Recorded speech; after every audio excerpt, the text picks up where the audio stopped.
दोस्तों, United kingdom एक जमाने में दुनिया का सबसे अमीर और ताकतवर देश हुआ करता था और पूरी दुनिया इनके लाइफस्टाइल, इंफ्रास्ट्रक्चर और कल्चर की तारीफ करती थी। और यूके अमीर कैसे ना होता। 200 साल तक इन्होंने भारत को लूटा जो है। The West, in its predatory form, came into India in the mid 18th century.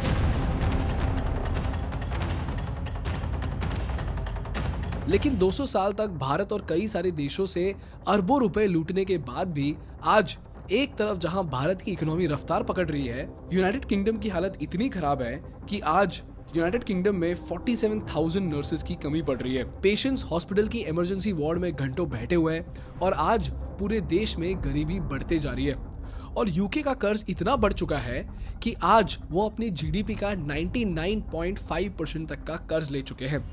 यहाँ तक कि यूके की पॉलिटिकल सिस्टम की हालत इतनी खराब है कि पिछले 8 सालों में यूके में 6 प्रधानमंत्री बदल चुके हैं। तो सवाल ये है, यूके जो कि एक जमाने में इतना अमीर देश हुआ करता था, आज उसकी हालत इतनी खराब कैसे हो गई? यूके ऐसी कौन सी गलती कर रही है जिसकी वजह से आज उनकी इकोनॉमी डूब रही है? और इस पूरी कहानी से भारत को क्या सीख मिलती है, जानेंगे इस एपिसोड में। Is the Great Britain really that great? The United Kingdom, it is sliding into a recession. More people in the UK were pushed into poverty from rate hikes. The economy is shrinking and the latest economic data does not look good. The UK's cost of living crisis will cause thousands of premature deaths. दोस्तों, ये channel ज़ेरोदा और think school का एक joint initiative है जिसके माध्यम से हम भारत को वर्ल्ड क्लास बिजनेस एजुकेशन देना चाहते हैं। तो अगर आप बिजनेस सीखना चाहते हैं तो प्लीज़ इस चैनल को सब्सक्राइब कीजिए, और अगर आपका कोई दोस्त है जो बिजनेस सीखना चाहता है तो प्लीज़ उनके साथ इस चैनल की लिंक को शेयर कीजिए। आपके लिए लाइक और शेयर और सब्सक्राइब तो फ्री है, लेकिन हमारे ग्रोथ के लिए ये बहुत बहुत ज़रूरी है।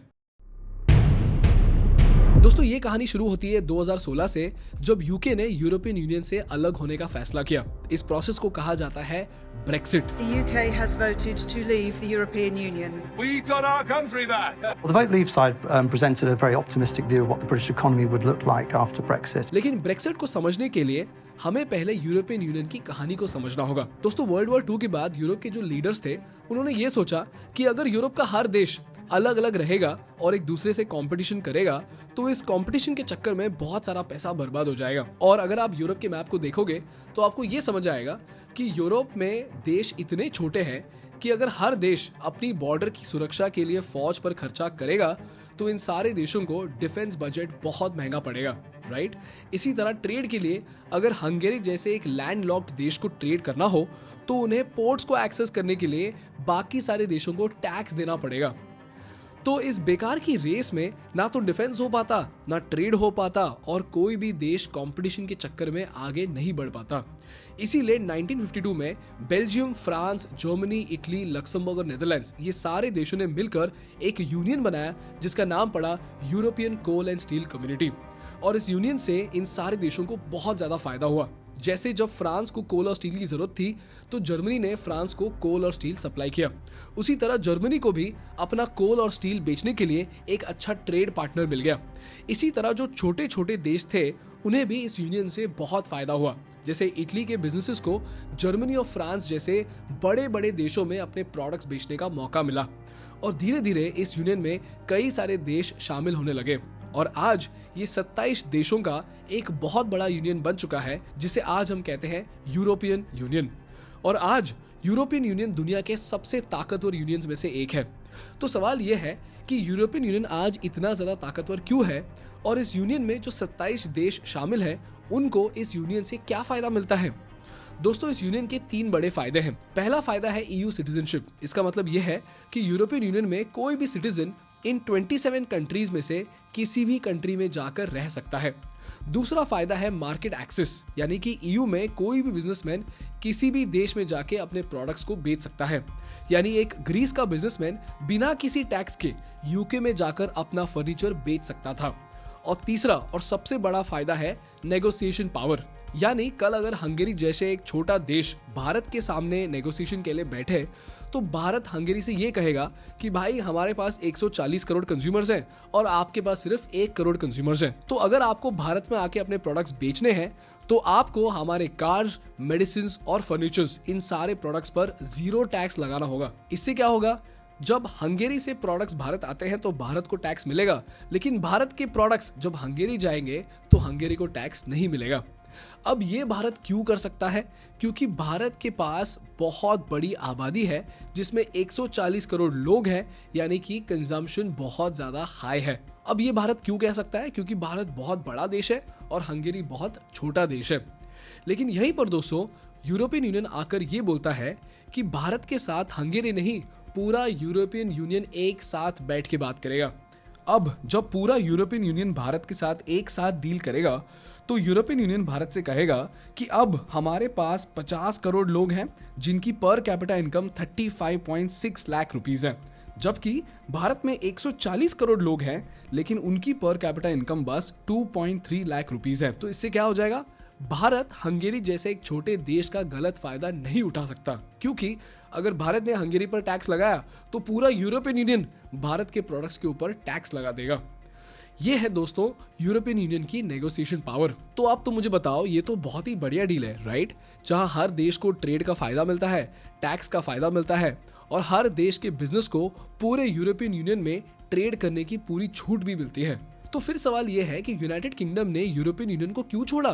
पहला कारण ये था कि यूके को ये लगता था कि यूरोपियन यूनियन यूके का फायदा उठा रहा है। जैसे 2012 से 2016 के बीच ब्रिटिश फिशरमैन ने ईयू में सिर्फ 90,000 टन की मछलियां पकड़ी, जबकि यूरोपियन यूनियन के फिशरमैन ने यूके में 7.5 लाख टन की मछलियां पकड़ी, यानी यूरोप को यूके से 8 गुना ज्यादा मछलियां मिली। दूसरा कारण यह था कि जैसे जैसे ईयू में पोलैंड, चेक रिपब्लिक और हंगेरी जैसे देश जुड़ने लगे, इन देशों में से लोग यूके में आकर सेटल होने लगे और इसकी वजह से फॉरेनर्स की पॉपुलेशन यूके में इतनी बढ़ गई कि यूके में 50 लाख से ज्यादा बस फॉरेनर्स थे और यूके के लोग फॉरेनर्स को अपने देश में नहीं रखना चाहते थे क्योंकि ये लोग यूके के लोगों की नौकरी ले लेते थे। और आखिरी वजह ये थी कि यूके को लगता था कि वो बिना ईयू के खुद भारत जैसे देशों से डील कर सकते हैं। दोस्तों इन्हीं मुद्दों को लेकर वोटिंग के बाद 23 जून 2016 में ब्रेक्सिट की घोषणा हुई। तो अब सवाल यह है कि जब यूके ने इतना सोच समझकर फैसला लिया तो अब इनकी हालत इतनी खराब कैसे हो गई? The picture across England is not much better. Food prices soared 13.6% in the last 12 months, and record housing costs are piling pressure on UK households. दोस्तों इसका पहला झटका यूके को लगा अपनी ट्रेड से। पहले जहां यूके के बिजनेसेस अपने प्रोडक्ट्स को 27 कंट्रीज में आसानी से बेच सकते थे, ब्रेक्सिट के बाद यूके के प्रोडक्ट्स को हर देश में बेचने के लिए टैक्स और रेगुलेशंस फॉलो करने पड़े।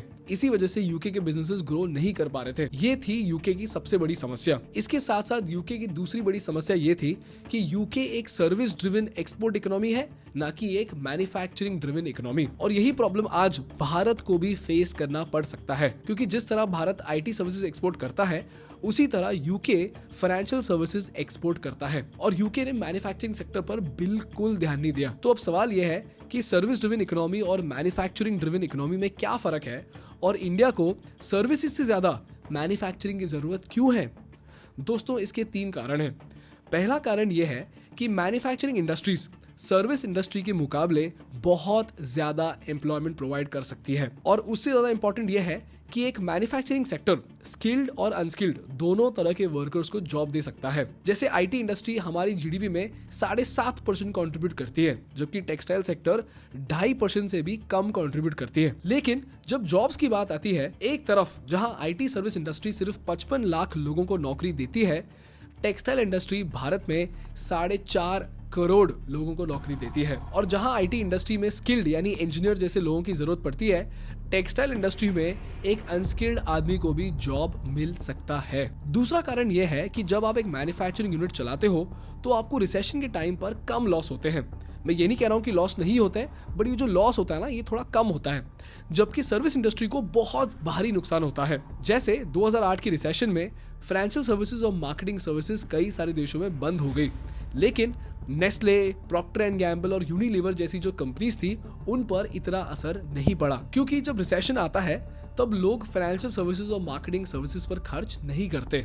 लेकिन चाहे रिसेशन हो या ना हो, लोग रेजर्स, डिटर्जेंट्स और बेबी फूड जैसे प्रोडक्ट्स हमेशा खरीदते रहेंगे। इसी वजह से देश के पास सर्विस से ज्यादा मैन्युफैक्चरिंग सेक्टर का होना बहुत बहुत जरूरी है। एंड लास्टली, मैन्युफैक्चरिंग सेक्टर का तीसरा फायदा है कि मैन्युफैक्चरिंग यूनिट्स को स्केल करना काफी आसान है। जैसे अगर मुझे आईफोन्स का प्रोडक्शन 10,000 से 20,000 करना हो, तो मैं कुछ ही हफ्तों में लोगों को ट्रेन करके फैक्ट्री में बिठा के अपने प्रोडक्शन को बढ़ा सकता हूँ और मुझे ज़्यादा से ज़्यादा कुछ और एक्स्ट्रा मशीन्स खरीदने होंगे।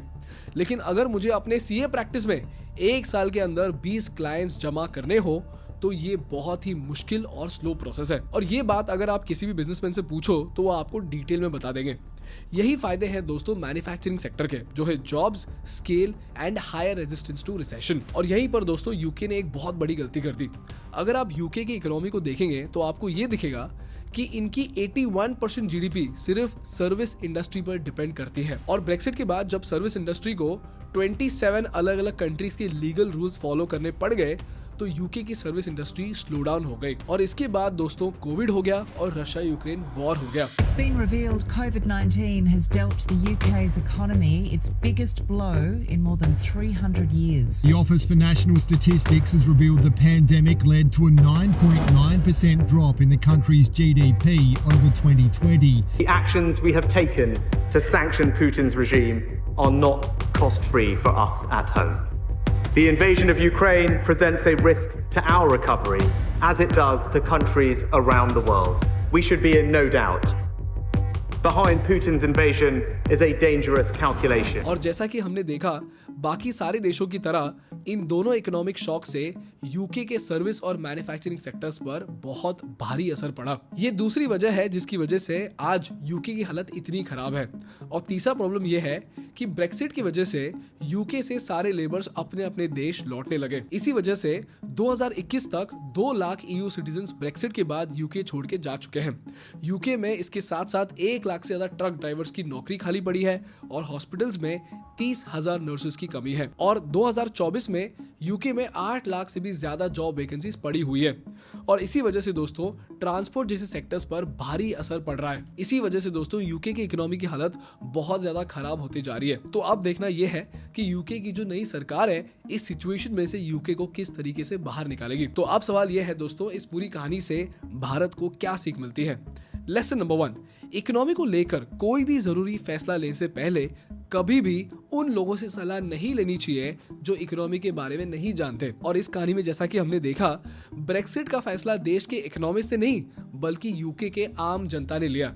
अब तुम मुझे बताओ, अगर आप किसी भी वर्कर से ये पूछोगे कि उसकी सैलरी डबल करने से उसको तकलीफ होगा कि नहीं होगा, तो वो क्या बोलेगा? कर दे भाई, मुझे क्या तकलीफ है। लेकिन उसकी तनख्वाह बढ़ाने के चक्कर में कंपनी का दिवाला निकल जाएगा, राइट? और उसके बाद वही वर्कर जॉबलेस हो जाएगा। तो जिन लोगों को इकोनॉमी की समझ नहीं है, उन लोगों से इकोनॉमी की सलाह नहीं लेनी चाहिए। लेसन नंबर 2, बहुत सारे इकोनॉमिस्ट का ये मानना है कि इंडिया में भी अपने सर्विस सेक्टर को कॉन्स्टेंटली ग्रो करते रहना चाहिए। ये बात सही है, लेकिन सर्विस इंडस्ट्री के साथ साथ हमें मैन्युफैक्चरिंग सेक्टर को भी ग्रो करते रहना चाहिए, क्योंकि अगर हम अपनी इकोनॉमी को आगे बढ़ाना चाहते हैं तो हमें अपने लोगों को इकोनॉमिक शॉक से बचाना होगा और ये मैन्युफैक्चरिंग सेक्टर से बहुत आसान हो जाएगा। और आखिरी चीज हमें ये सीखना है दोस्तों, अगर हम सच में अपनी इकोनॉमी को आगे बढ़ाना चाहते हैं तो हमें आत्मनिर्भरता के साथ साथ ग्लोबलाइजेशन के रास्ते में भी तेजी से बढ़ना होगा, क्योंकि जितना हम अपने एक्सपोर्ट्स को बढ़ाएंगे हमारी इकोनॉमी उतनी ही तेजी से बढ़ती जाएगी। यही लेसन है दोस्तों जो भारत को यूके की कहानी से सीखनी चाहिए। That's all from my side for today guys. अगर आपको इस वीडियो से कुछ सीखने को मिला तो प्लीज इस वीडियो को लाइक कीजिए और इसी तरह बिजनेस और इकोनॉमिक्स सीखते रहने के लिए इस चैनल को सब्सक्राइब कीजिए।